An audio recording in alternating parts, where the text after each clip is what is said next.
Bismillahirrahmanirrahim. Assalamualaikum warahmatullahi wabarakatuh. Ananda semua, Ibu akan memberikan pembahasan soal kuis kelima tentang materi genetik. Soal pertama, pernyataan tentang kromosom DNA dan inti sel yang benar adalah. Untuk menjawab pertanyaan ini, berarti Ananda harus mengingat kembali materi tentang ini, di mana di dalam inti sel itu terdapat kromosom. Kromosom sendiri terbentuk dari gulungan atau penebalan dari kromatin.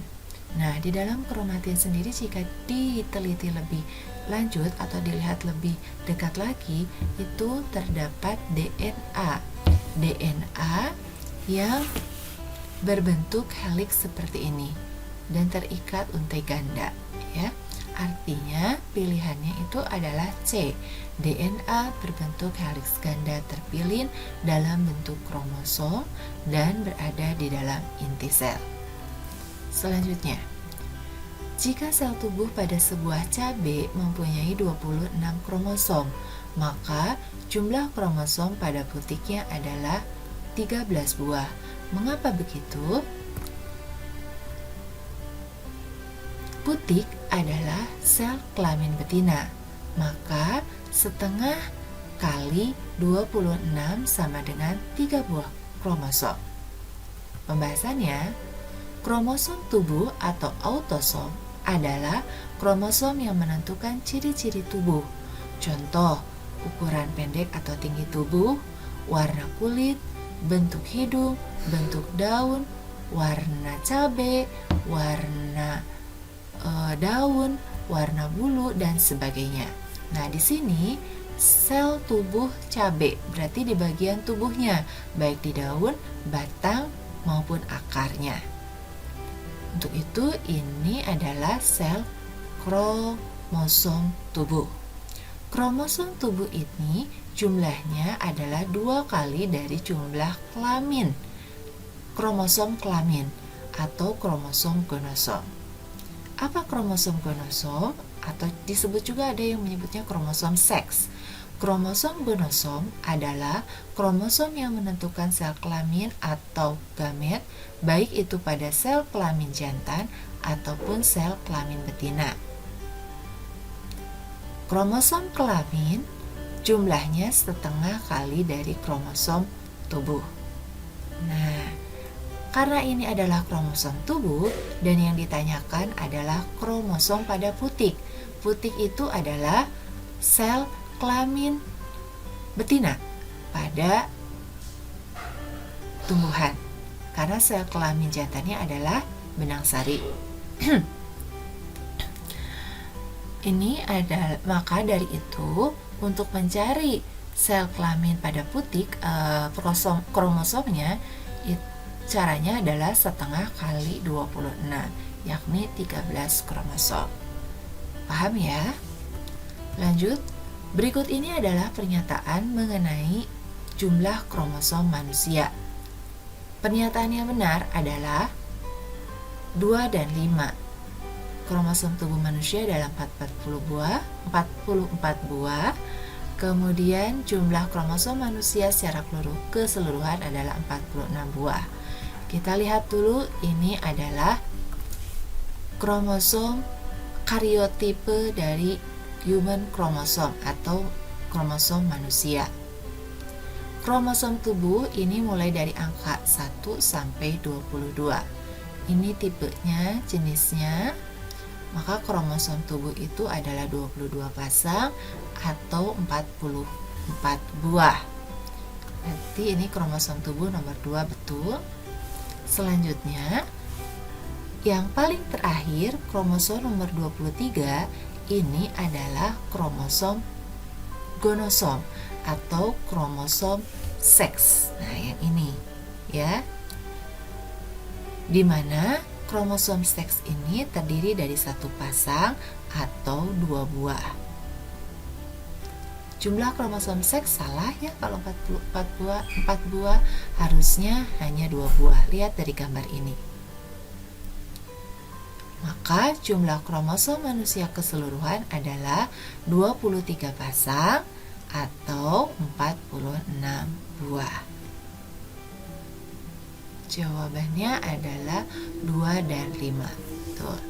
Lanjut, seorang anak dapat mewarisi sifat tentunya dari ayah dan ibunya. Coba perhatikan, kembali melihat dari kromosom manusia ini. Setengah yang berwarna merah atau pink ini adalah kromosom yang diperoleh dari ibu. Begitu juga setengahnya lagi kromosom yang berwarna biru ini diperoleh dari kromosom kelamin ayah, dari jantannya, dari sel sperma. Kalau yang pink dari kromosom sel kelamin betina atau sel telur. Nah, begini kan pada proses pembuahan. Nah, sperma ini membawa 22 autosom atau kromosom tubuh ditambah X. Karena laki-laki itu ada kromosom pada kelaminnya, ada kromosom X dan kromosom Y. Keduanya terpisah pada sel kelamin. Dan yang satunya lagi adalah 22 autosom ditambah kromosom kelaminnya Y. Nah, ketika akan berfertilisasi atau mengalami pembuahan, sel telur kromosomnya mengandung 22 autosom ditambah X. Itu artinya seorang anak itu mewarisi sifat baik dari ayah maupun dari ibu. Karena ini 22 autosom, ini 22 buah ya, bukan 22 pasang, tapi 22 buah autosom dari sel sperma ditambah 22 autosom dari sel telur atau dari ibu. Maka nanti ciri tubuhnya pun, ingat autosom ini kan kromosom tubuh, berarti nanti yang menentukan ciri tubuh. Maka ciri tubuh itu akan gabungan baik dari ada ciri dari ayah maupun ciri dari ibu. Nah, ini ya. Jadi laki-laki itu pada akhirnya akan memiliki 44 buah autosom ditambah XY, ini sel kelaminnya, dan perempuan 44 buah autosom atau 22 pasang autosom ditambah XX. Jika sperma X yang membuahi sel telur ini, maka akan menjadi perempuan karena XX sel kelaminnya. Tapi jika sperma ini yang membuahi sel telur, akan menjadi laki-laki karena sel kelaminnya XY, berarti gabungan ya. Sekali lagi, seorang anak itu dapat mewarisi sifat dari ayah dan ibunya. Soal berikutnya, ciri atau sifat pada manusia diturunkan dari generasi ke generasi melalui, tadi sudah dibahas ya, melalui sel gamet, yaitu pada sel kelamin baik pada jantan sperma maupun pada betina yaitu sel telur. Di sini terjadi proses fertilisasi, maka generasi berikutnya akan memperoleh sifat atau keturunan dari induknya. Karena setiap sel kelamin membawa kromosom, membawa sifat masing-masing induk. Lanjut, 2 anak kembar berjenis kelamin laki-laki dan perempuan. Pernyataan berikut yang benar mengenai penyusun genetik mereka adalah tentu saja bayi laki-laki dan perempuan tersebut mewarisi sifat dari ayah dan ibunya. Meskipun mereka kembar pasti akan mewarisi sifat dari ayah dan ibu meskipun jenis kelamin mereka berbeda. Selanjutnya, perhatikan pernyataan berikut. Dari pernyataan di atas yang merupakan ciri dari DNA 1 dan 3. Nah, ini ciri DNA. Ketika kita melihat perbedaan DNA dan RNA, maka inilah ciri dari DNA yang harus dihafalkan oleh Ananda semua. Molekul ganda jelas double helix dan gula penyusunnya adalah deoksiribosa. Betul, jadi jawabannya adalah D. Kalau ribosa, gula ribosa itu adalah penyusun dari RNA. Oke, lanjut. Molekul-molekul basa nitrogen yang menyusun DNA selalu berpasangan.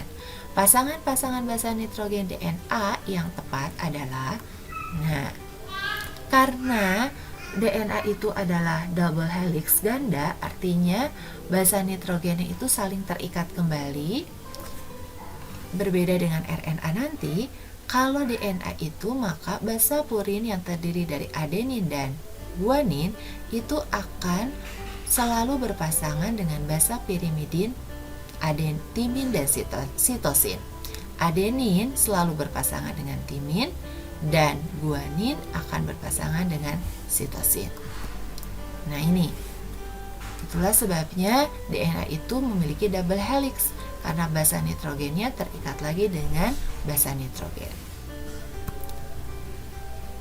Pertanyaan berikutnya, jenis molekul nitrogen yang membedakan antara DNA dengan RNA adalah, ini adalah basa nitrogen pada DNA, sedangkan sebelah kanan adalah basa nitrogen pada RNA.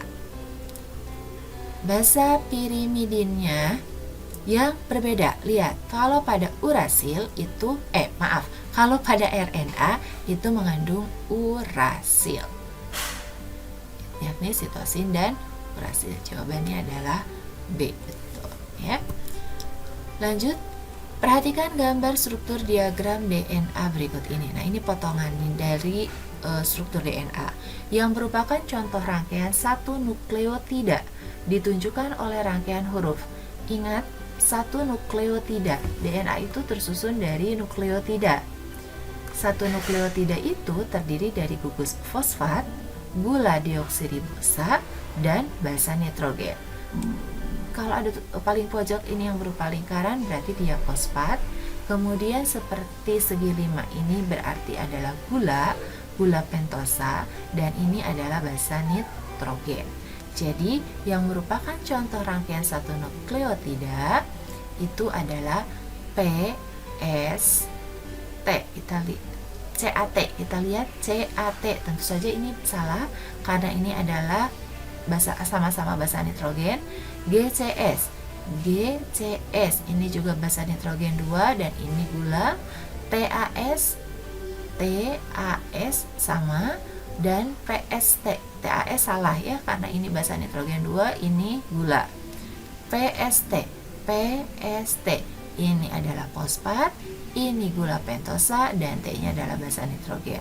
Maka satu nukleotida yang benar adalah PST. Jadi jawabannya dia betul. Nah, yang sudah dijelaskan oleh ibu atau mungkin ada struktur lain, ini juga sama. Ini adalah gugus fosfat, ini gula, ini basa nitrogen. Jadi kalau ada bentuk seperti ini mengatakan untuk simbol fosfat juga ya. Oke. Lanjut, perhatikan gambar potongan rantai DNA berikut. Sepotong molekul DNA yang ditunjukkan oleh nomor 1, 2, dan 3. 1, 2, 3. Tadi sudah ya, kalau berupa lingkaran seperti ini berarti fosfat. 1 itu adalah fosfat, kemudian 2-nya adalah gula pentosa, dan yang ketiganya adalah basa nitrogen. Karena di sini tidak lihat, kita cek ya. A fosfat, betul 1. 2 pentosa, betul, gula pentosa pilihannya antara A dan D. Karena B dan C ini salah karena susunannya sudah salah. Bukan pentosa dulu, bukan gula pentosa dulu ya. A itu fosfat, nomor 1 itu fosfat, nomor 2 itu nomor 1 pada D juga fosfat. Jadi yang mesti jadi headline-nya atau yang diutamakan itu Ananda lihat di poin A dan D. Fosfat, gula pentosa. Selanjutnya yang nomor 3 ini adalah basa nitrogen, tetapi tidak ada pilihan basa nitrogen. Ini langsung ke jenis basa nitrogennya apa. Ingat, kalau pada DNA sitosin itu akan selalu berpasangan dengan guanin ya, betul. Jadi jawabannya adalah A, karena tidak ada DNA yang basa nitrogennya urasil. Jadi jawabannya adalah A. Oke. Kata kuncinya dari sini, dari sitosin. Sitosin itu selalu akan berpasangan dengan guanin. Lanjut, fungsi dari DNA adalah mengendalikan pewarisan sifat dan sintesis protein. Mengendalikan pewarisan sifat karena di dalamnya terdapat kode-kode genetik tadi yang basa nitrogen. Yang C, A, T, G, C, S. Nah, itu pada akhirnya nanti akan membentuk kode genetik sebagai produk dari protein. Protein itu nanti akan mewujudkan satu hasil genetiknya seperti apa. Nah, itu dari kode-kode genetiknya itu ada di dalam DNA. Nah, kemudian fungsi dari DNA juga sebagai sintesis protein. Jelas ya nanti karena dari DNA kemudian akan dikopi oleh RNA. Jadi jawabannya A. Kalau RNA hanya sebagai sintesis protein. Selanjutnya, protein yang merupakan materi genetik adalah tentu saja asam nukleat. Yang lainnya adalah pengeco. Asam urat ini jenis penyakit, asam amino ini jenis protein tapi bukan protein pada materi genetik. Selanjutnya, terakhir, organel sel yang berfungsi dalam sintesis protein adalah tentu saja ribosom. Jawabannya ya. Vakuola itu adalah untuk proses makanan, kemudian pengeluaran makanan kalau vakuola itu. Kalau mitokondria itu untuk penghasil energi pada sel, inti sel ini jelas pengendalikan pewarisan sifatnya ya. Inti sel ini sebagai pusat dari pengaturan kegiatan sel. Salah satunya pewarisan sifat. Kalau vakuola tadi ya sudah di kelas 7 ada vakuola kontraktil berarti sebagai sistem pencernaan pada sel. Jadi yang betul organel sel yang berfungsi dalam sintesis protein adalah ribosom. Oh, masih ada ternyata soalnya, apakah yang menyebabkan DNA berbentuk struktur heliks ganda sehingga membedakan dengan struktur RNA yang hanya berupa untai heliks tunggal? Nah, ini adalah DNA, lihat, ini basa nitrogennya ada ikatan lagi, sehingga double helix ganda, sedangkan RNA dari basa nitrogennya itu tidak terjadi ikatan. Kenapa bisa begitu? Nah, ternyata di DNA itu terdapat ikatan hidrogen. Ikatan hidrogen itu antara basa nitrogen dengan basa nitrogen di bagian nukleosidanya, ya. Di bagian nukleosidanya itu terdapat ikatan hidrogen. Sedangkan pada RNA itu hanya ada ikatan fosfodiester antara fosfat dengan fosfat. Kemudian ikatan glikosida, yakni ikatan antara gula pentosa dengan gula pentosa dengan basa nitrogen. Jadi tidak ada lagi ikatan basa nitrogen dengan basa nitrogen. Itu sebabnya kalau pada RNA hanya heliks tunggal. Terima kasih. Semoga Ananda semua paham. Jika masih belum paham atau kurang paham, boleh hubungi Ibu melalui Japri ya. Terima kasih, tetap semangat. Wassalamualaikum warahmatullahi wabarakatuh.